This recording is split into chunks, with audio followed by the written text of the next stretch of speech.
इतना बड़ा महान आदमी देश ने पैदा ही नहीं किया, पहली मर्तबा पैदा हुआ इतना महान आदमी है। मैं क्या बताऊंगा, छोटा सा कॉमन आदमी हूं, कॉमन सिटीजन हूं, आम नागरिक हूं।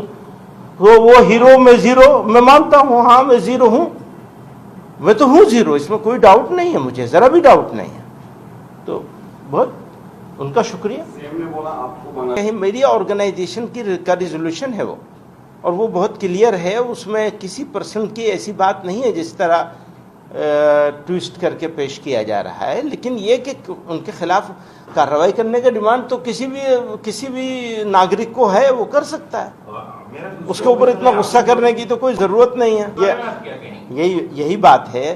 तो इसी के लिए तो इतना बड़ा सब सारा सालों से वो सारी प्रक्रिया चल रही है, उसके लिए नेशनल रजिस्टर ऑफ सिटीजनशिप तैयार हुआ है, फला हुआ है, तो वो एक प्रोसेस है। उस प्रोसेस में कहीं कुछ गलत है तो मैं तो बराबर कह रहा हूं कि डेमोग्राफी चेंज होने की बात, क्योंकि डिफरेंट लेवल पर करी जा रही है, डेमोग्राफी के चेंज होने की बात, डेमोग्राफी के चेंज होने की बात उत्तर प्रदेश में भी करी जा रही है। बस्ती के बारे में कहा जा रहा है, बस्ती एक डिस्ट्रिक्ट है, शामली के बारे में, कैराने के बारे में। तो ये एक सिर्फ आसाम का इशू नहीं है, सारे देश का इशू है। आपने नाम घर का तस्करा किया, तो मैं ये कहता हूं, ये देश, इस देश में आसाम एक ऐसा स्टेट है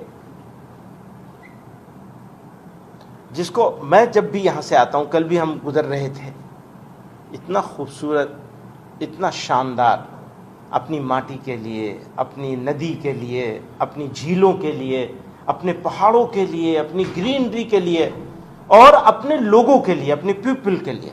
और उसमें वो जिनकी बात कर रहे हैं वो प्राइम है, उनके बगैर आसाम नहीं है। आसाम है तो वो है तो आसाम है। मेरी बात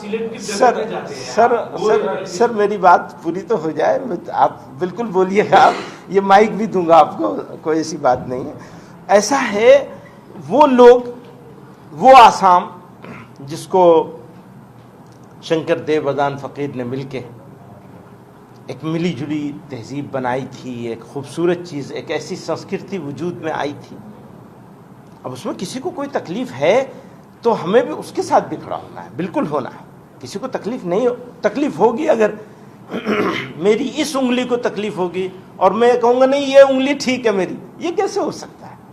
ये इम्पॉसिबल है। अगर नाम घर को तकलीफ है तो मस्जिद कैसे ठीक से होगी? नहीं हो सकती। आप अलग अलग नहीं कर सकते। अगर कहीं तकलीफ हो रही है तो आप हम हमारी जिम्मेदारी है, बिल्कुल आपने सही टोका है, सही बात कही है, हमारी जिम्मेदारी है। हमारी लड़ाई नाम घर के लिए भी होनी चाहिए, बिल्कुल ठीक है, मैं एग्री करता हूँ आपकी बात से। हाँ बिल्कुल हम दो उंगलियां हैं, आप एक उंगली को तकलीफ होगी, दूसरा आराम से बैठा रहेगा, ये हो ही नहीं सकता। इंडिजिनस पीपल तो बिल्कुल वो तो है ही है, उसको कैसे आप इग्नोर कर सकते हैं? वो एक स्टेट का हेड जो होता है वो स्टेट के गार्जियन की तरह होता है, स्टेट का हेड, और वो इलेक्टेड हेड है। जो भी इलेक्टेड हेड होगा वो स्टेट के गार्जियन की तरह होगा। तो उसको मुझसे डरने की क्या जरूरत है? उसको डरने की कोई जरूरत नहीं है। अब वो कह रहा है कि वो डरते नहीं है, तो वो जाने, उनसे पूछे कि भाई तुम डरते क्यों हो जो कह रहे हो कि डरते नहीं हो, तो उनको बताएंगे। मैं एक कॉमन सिटीजन हूँ, आम आदमी हूँ, कभी किसी को, अब मैं तो यहाँ आता भी नहीं हूँ, बहुत कम, साल में 1 मरतबा 2 मरतबा कभी आ गए, कुछ अपना काम किया चले गए, उनका हमारा कोई मुकाबला नहीं है। वो बहुत बड़े आदमी हैं, इतना बड़ा महान आदमी देश ने पैदा ही नहीं किया, पहली मर्तबा पैदा हुआ इतना महान आदमी है। मैं क्या बताऊंगा, छोटा सा कॉमन आदमी हूँ, कॉमन सिटीजन हूँ, आम नागरिक हूँ। वो हीरो में जीरो, मैं मानता हूँ, हाँ मैं जीरो हूं, मैं तो हूं जीरो, इसमें कोई डाउट नहीं है, मुझे जरा भी डाउट नहीं है। तो बहुत उनका शुक्रिया। सीएम ने बोला आपको बांग्लादेश भेजा जाएगा। हाँ ये बात है, मैं आ गया हूं, वो कहते मुझे मिल जाए तो मैं मिल गया, कल से मैं उनके पास हूं, उन्हीं की स्टेट में हूं, वो भेज दे। अच्छा और सुनिए, बांग्लादेश की बात क्यों करी है उन्होंने? जानते क्यों करी? हर मुसलमान को वो बांग्लादेश भेजने की बात करते हैं।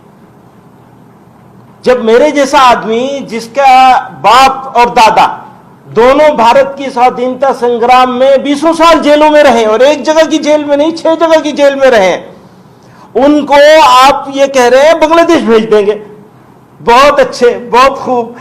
मैं कहता हूं जिस मुल्क में, देश में जो नफरती चिंटू लोग हैं ना, उन्हें सबको पाकिस्तान चले जाना चाहिए। यहां रहने की जरूरत क्या है? ये देश तो खूबसूरत देश है।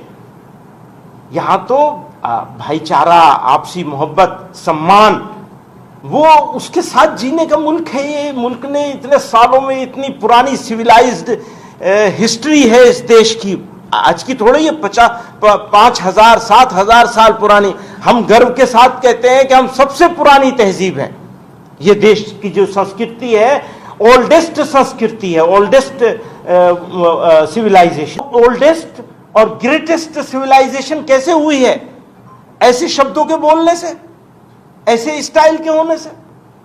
फिर भी बड़े आदमी है भाई, बड़ा आदमी तो बड़ा ही आदमी होता है, ताकत है, शक्ति है, बड़े हैं, जो चाहेंगे करेंगे। छोटे सा आदमी है, वो बोलते हैं तुम जीरो हो, हम हीरो हैं। तो हाँ भाई, आप हीरो है, हमने मान लिया आप हीरो है, तो भाई आप ही हीरो है, हम तो जीरो ही है। उनको तो पता भी नहीं चला, उनको तो पता भी नहीं चला कि मैं यहां आया हूं।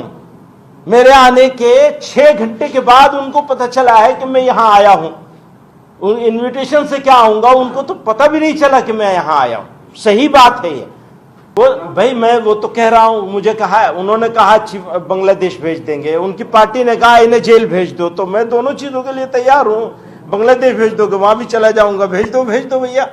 और जेल भेजोगे, वहां भी चला जाऊंगा, उसमें क्या परेशानी है? मैं तो आया हुआ हूं, आपके यहाँ आया हुआ हूं, आपके पास आया हुआ हूं।